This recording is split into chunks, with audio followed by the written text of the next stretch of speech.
Hello everyone, this is intended to be a refresher professional development video on Fountas and Pinnell running records and how we analyze and record the results. I know that you have a lot of knowledge about this, and this will mostly be review for most of you, but as we tell our students, review is very important, and it's good to have refreshers now and again. Even for myself in preparing and making this professional development series, I got to review and refresh my skills and brush up on a few things as well. First, let's review the goals and purpose of the Fountas and Pinnell running records. I know it feels like, well, the main goal is to try to get this level, this letter for a kid. Where's he at? What's his letter right now? But that's actually just a nice outcome, but there are so many other more important goals and purposes for our running records. First of all, we want to make sure that we really understand our students' strengths and needs and get to know them on an individual level. That's why it's really important that the educator who's working with the student is the educator who administers the assessment as well. And I do want to remind us that strengths are just as important as needs because we can build on those strengths. Secondly, instead of just getting one letter to figure out where the student is at, we actually want to decide where their band of text complexity is, or, and that's for levels J through Z, or their level text reading strategy grouping, which is for A through J, for our lower level texts. What that means is, instead of saying a student is at this letter, we can say this student is performing in this area between this letter and this letter. And these are all the skills that they are probably using, and they can read any text in this band of text complexity. The same with level text reading strategy grouping. We can look up a level, and we can see what kinds of strategies that student is using in that level and what other texts might fall in that level as well. All this information is from the literacy table of contents, but I will also give you links to these resources as well, so it's easier to find.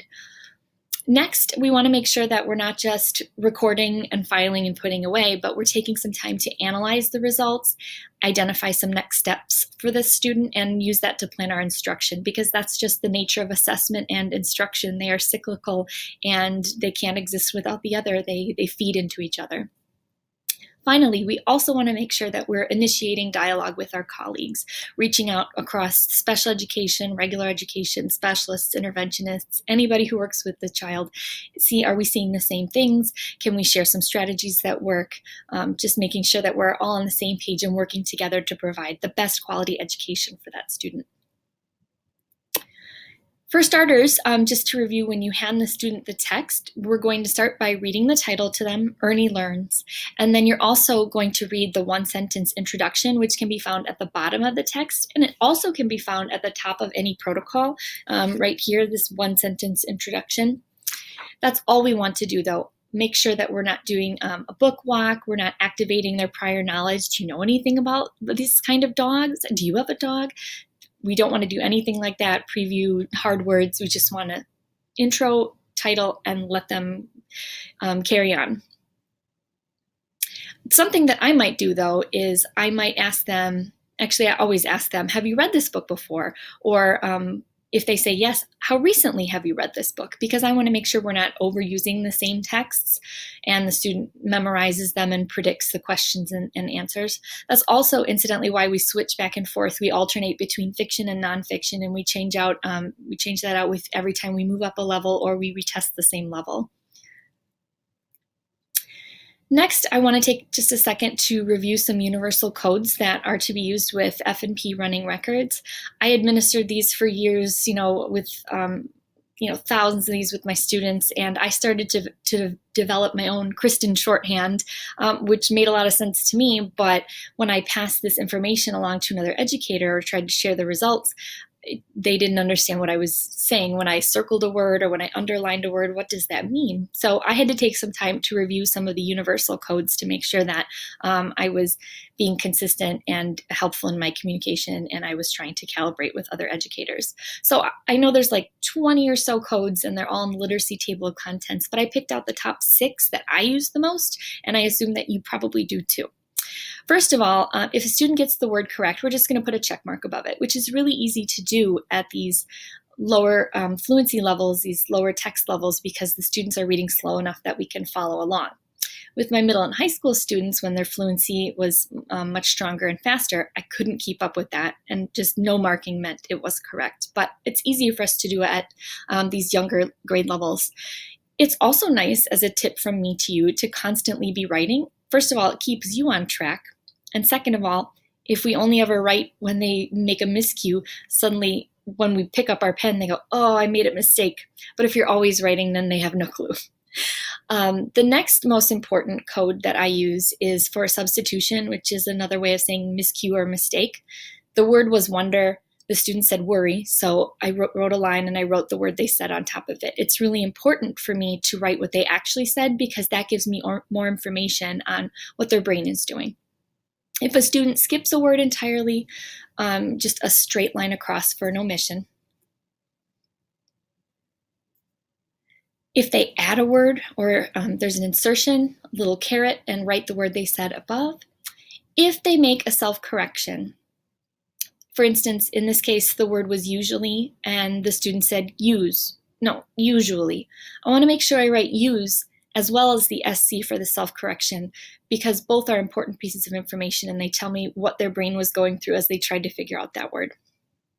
And lastly, often students will repeat a word or a phrase, and I just want to write an R and an arrow to scoop the word or phrase that they repeated.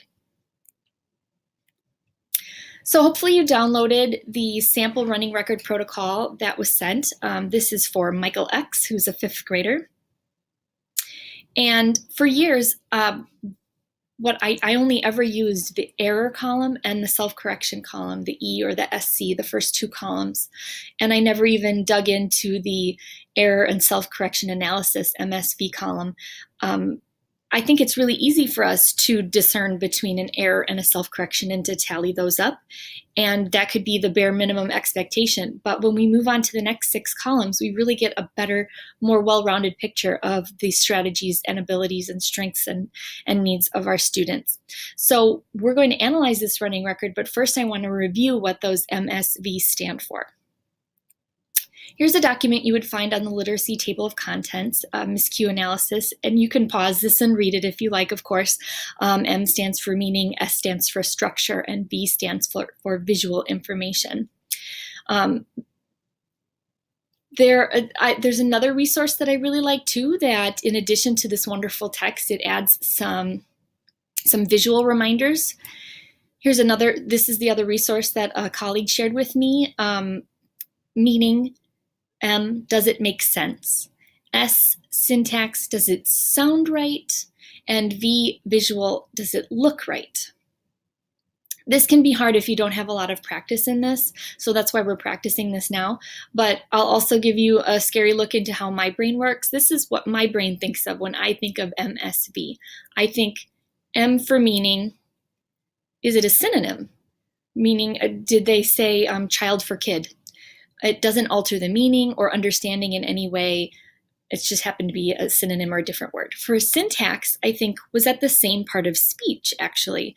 And the sentence still sounds like accurate English. So did they provide a noun for a noun, a verb for a verb, and it still reads like correct English?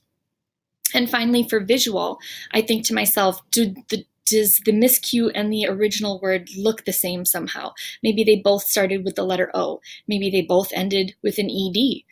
Maybe the miscue and the original word were from the same word family, have the same onset or initial sound, the same morphemes, roots, affixes, something like that. If they look similar, I might use V. And of course, you can select more than one of these options. A lot of times I will select 2 if something was the same part of speech and didn't change the meaning. It was also a synonym, M and S.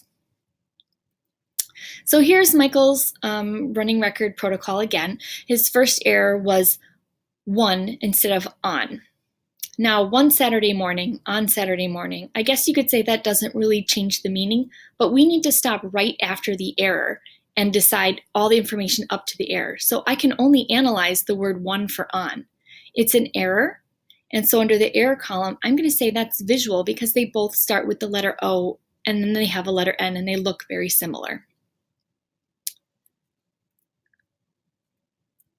Next, we're going to look at section 3 below, where he made 4 different miscues that we can analyze.